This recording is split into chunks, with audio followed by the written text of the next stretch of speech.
Το Blingo ουσιαστικά ξεκίνησε ως. Η πρώτη ιδέα ήταν μια τράπεζα για φοιτητές. Άσχετα που κατέληξε ένα chat μέσα στις τράπεζες. Αυτό είναι. Ναι. Το Blingo. Έτσι ξεκίνησε. Ξεκίνησε αυτό. Και οπότε ξεκίνησα να ψάχνω πώς μπορώ να ανοίξω μια τράπεζα. Αυτή ήταν η πρώτη ερώτηση.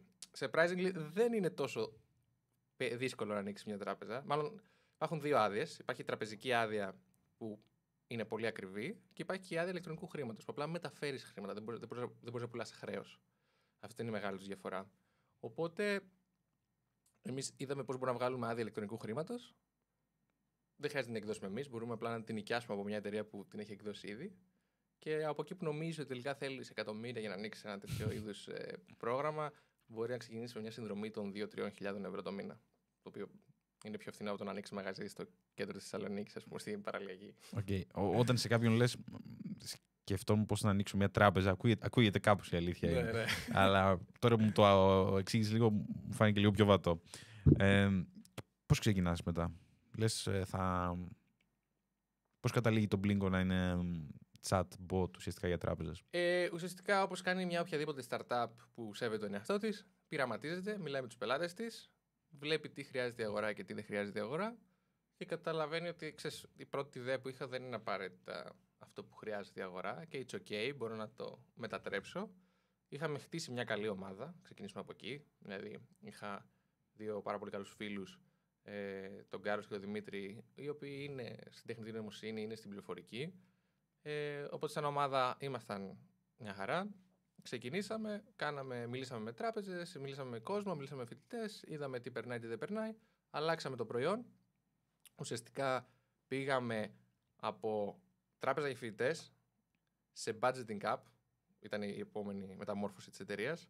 Γιατί τι είδαμε, ότι δεν μας βγαίναν τα unit economics στο να έχουμε τη δική μας τράπεζα. Οπότε αποφασίσαμε να κρατήσουμε το τι κάναμε καλά, που ήταν το budgeting, και να το πουλήσουμε στις τράπεζες για να προσελκύσουν τους νέους. Mm-hmm. Μετά σηκώσαμε χρήματα με αυτή την ιδέα από ένα fund στην Ολλανδία, το Startup Bootcamp, που είναι το μεγαλύτερο accelerator στην Ευρώπη. Πόσα χρήματα σηκώσατε εκεί? Εκεί δεν σηκώσαμε πολλά χρήματα, ήταν 15.000 ευρώ και 50.000 σε ήδη, κάτι τέτοιο. Αλλά στην πραγματικότητα η όλη αξία ήταν το να πάμε εκεί πέρα, να μας κάνουν train άνθρωποι οι οποίοι είναι του κλάδου και να έχουμε πρόσβαση σε στελέχη και οργανισμούς που εγώ, αν το έκανα μόνος μου, θα πάλευα μήνες για μισό ραντεβού. Και είχαμε πρόσβαση στον CTO της Microsoft, είχαμε πρόσβαση σε πρώην CEO της BNP Paribas, σε διοικητικό συμβούλιο της Revolut. Δηλαδή, ξαφνικά από το πουθενά αποκτήσαμε πρόσβαση σε όλο το ανθρώπινο κεφάλαιο. Πώς πήγες εκεί, κερδίσεις κάποιο διαγωνισμό, πώς γίνεται αυτό? Όχι, είχαμε χτίσει ένα καλό branding, είτε από διαγωνισμούς, είτε από τη γενική εικόνα που είχαμε, και μας είχαν βρει στο LinkedIn. Μας έστειλε η υπεύθυνη του fund ότι, ξέρεις, μου φαίνεται ενδιαφέρον η startup, σας θέλω να μιλήσουμε. Και λέμε, εμείς μια χαρά βρήκαμε επένδυση. Ψάχναμε κιόλας τα χρήματα έτσι κι αλλιώς από σύμπτωση. Αυτό έγινε τέλη Οκτώβρη, αρχές Νοέμβρη. Και κάναμε δεύτερο ραντεβού, κάναμε τρίτο ραντεβού, κάναμε τέταρτο ραντεβού, κάναμε πέμπτο ραντεβού. Λέμε τώρα θα την πάρουμε, κάναμε έκτο ραντεβού. Γύρω στο Φλεβάρι μας πήραν στον Accelerator και πήγαμε Ολλανδία για μερικούς μήνες. Κάναμε εκεί training, on-hand support, δηλαδή μας βοηθούσαν ακόμα και με πωλήσεις. Μιλούσαμε με ελληνικές τράπεζες και από πίσω είχα τους υπεύθυνους να με βοηθάνε στο πώς να προσεγγίσω, με ποιον να μιλήσω, τι να πω. Βοηθούσαν πάρα πολύ ενεργά. Okay. Δηλαδή ήταν σαν να πήρα 6 μεταπτυχιακά σε 5 μήνες η φάση εκεί πέρα. Ναι, ακούγεται πολύ ενδιαφέρον. Και ήταν πολύ intense. Ήταν, όχι full time, ήταν triple full time η φάση εκεί. Από πάνω σου για να σε βοηθήσουν, και αυτοί εκεί και εγώ έπρεπε να είμαι εκεί. Γενικά είναι η φάση του Wall Street. Δηλαδή όσο ζητούσα έπαιρνα. Mm-hmm. Μπορούσε κάποιος να πάει να μην ζητήσει τίποτα και να μην πάρει τίποτα. Δεν είναι... Mm-hmm. Και αυτοί δεν το ζορίζουν. Βλέπουν ποιος προσπαθεί και ποιος όχι. Να. Εγώ πιστεύω ότι αυτό το bot θα ήταν πολύ χρήσιμο πραγματικά, γιατί δεν ξέρω αν το θυμάσαι που το συζητήσαμε κιόλας τις προάλλες. Και εγώ προσπαθούσα, ήμουν μέσα σε μια τράπεζα και δεν μου ήταν τόσο εύκολο να καταλάβω που χαλάω τα χρήματά μου μέσα στο μήνα. Δηλαδή δεν μπορούσα να καταλάβω ποια έξοδα πάνε πού. Σου έχει ένα, ξέρω εγώ, αυτό το χάλασε σε ρούχα, αυτό σε διασκέδαση. Αλλά δεν είναι πολύ ξεκάθαρο, ούτε δεν μπορούσα να το βάλω σε χρονικά πλαίσια. Δηλαδή, πες μου τους 5 μήνες προηγούμενους ή πες μου μόνο από αυτόν τον λογαριασμό. Εσείς αυτό θέλατε να πετύχετε με αυτό το bot? Ναι, ουσιαστικά εμάς ο στόχος μας ήταν να αλλάξουμε τον τρόπο που γίνεται τραπεζική. Γιατί αυτή τη στιγμή, αν θες να ασχοληθείς, να έχεις μια επαφή με την τράπεζα, πρέπει να πας στο κατάστημα και να πάρεις τηλέφωνο. Ειδικά η Gen Z δεν το κάνει αυτό.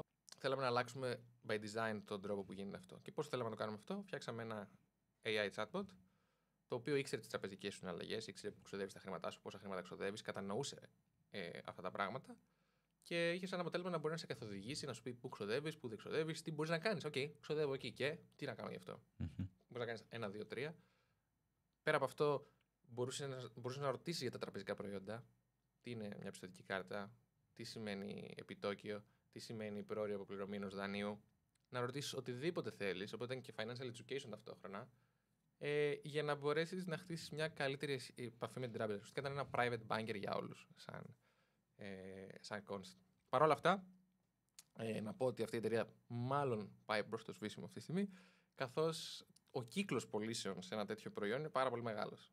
Επειδή πάμε να αλλάξουμε το πώς γίνεται το banking, η πώληση κρατάει πάνω από χρόνο για να γίνει. Οπότε έχει πολύ μεγάλο κόστος χρονικά και πολλοί δεν έχουν περιθώρια trial and error πια.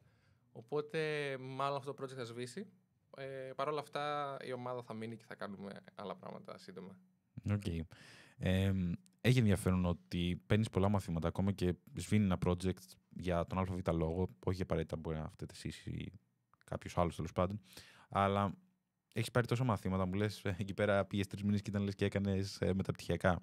Ναι. Την πρώτη startup, το Blinko, δεν μπορώ να συγκρίνω με τίποτα τη γνώση που πήρα. Τη γνώση που πήρα, τους ανθρώπους που γνώρισα, τον τρόπο που τις γνώρισα, τις επαφές που απέκτησα.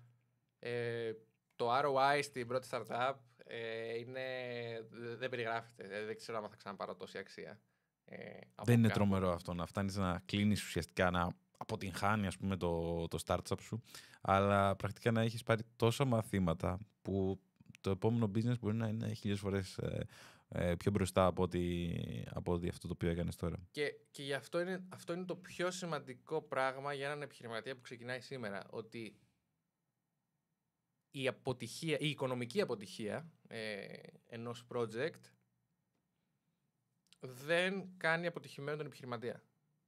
Ίσα-ίσα είναι βήμα, είναι το πρώτο σκαλί για να πας στο δεύτερο. Και πολλές φορές και τα fans τα ίδια εκτιμούν πάρα πολύ τους second time founders, ακόμα και αν έχει αποτύχει το πρώτο project.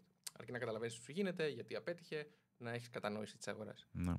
Ακόμα και από το Startup Bootcamp μας είπαν, ξέρεις, όποτε έχετε ξανά κάτι, με χαρά να το ξανασυζητήσουμε. Δεν παίζει ρόλο το ότι δεν πήγε καλά το πρώτο. Mm-hmm. Τι πιστεύεις ότι ψάχνουν αυτά τα bootcamps, επειδή έχεις περάσει από αυτή τη φάση χρηματοδότησης 2 φορές νομίζω? Όχι, μία φορά. Okay. Έχεις περάσει από αυτή τη φάση χρηματοδότησης. Τι ακριβώς ψάχνουν? Ψάχνουν ανθρώπους με σωστό mindset, με ένα growing mindset, με το mindset του επιχειρηματία, που προσπαθούν, δεν βλέπουν προβλήματα, αλλά βλέπουν λύσεις. Δεν τους σταματάει τίποτα. Δεν απαντάνε αυτοί για άλλους. Γιατί περισσότεροι είναι, αν πάω να ρωτήσω, θα μου πούνε όχι. Πάνε ρώτα και αν σου πούνε όχι, σου είπανε. Αν δεν σου πούνε όμως όχι, κερδίζεις. Οπότε θεωρώ ότι θέλει πάρα πολύ energy κτλ. Από εκεί πέρα, ένα unfair advantage πάντα είναι πλεονέκτημα. Το να έχεις κάποιες επαφές σε έναν κλάδο, το να ξέρεις έναν κλάδο κάποιο πολύ καλά, το να έχεις μια συναισθηματική ιστορία με αυτόν τον κλάδο. Και ακόμα και το storytelling βοηθάει πάρα πολύ. Καθώς ξέρουν ότι είσαι passionate about it, you care και θα ξενυχτήσεις για να το λύσεις. Γιατί νοιάζεσαι. Δεν είναι απλά σκέφτηκα μια ιδέα σήμερα το πρωί, πήγα την είπα και πήραν επένδυση. Και εννοείται από εκεί πέρα να έχεις background πάνω σε αυτό, να ψάχνει και το. Είναι πολλαπλά, δεν είναι ένα, αλλά γενικά είναι κυρίως ο άνθρωπος και σε ποια αγορά βρίσκεις. Γιατί το κάθε fund έχει και ένα industry που κοιτάει ή πολλά industries. Ακόμα και ο πιο τέλειος να είσαι, αν εσύ είσαι medicine και εγώ δεν επενδύω medicine, μπορεί να σε συστήσω σε κάποιον που μπορεί να σε βοηθήσει, αλλά εγώ δεν θα είμαι αυτός.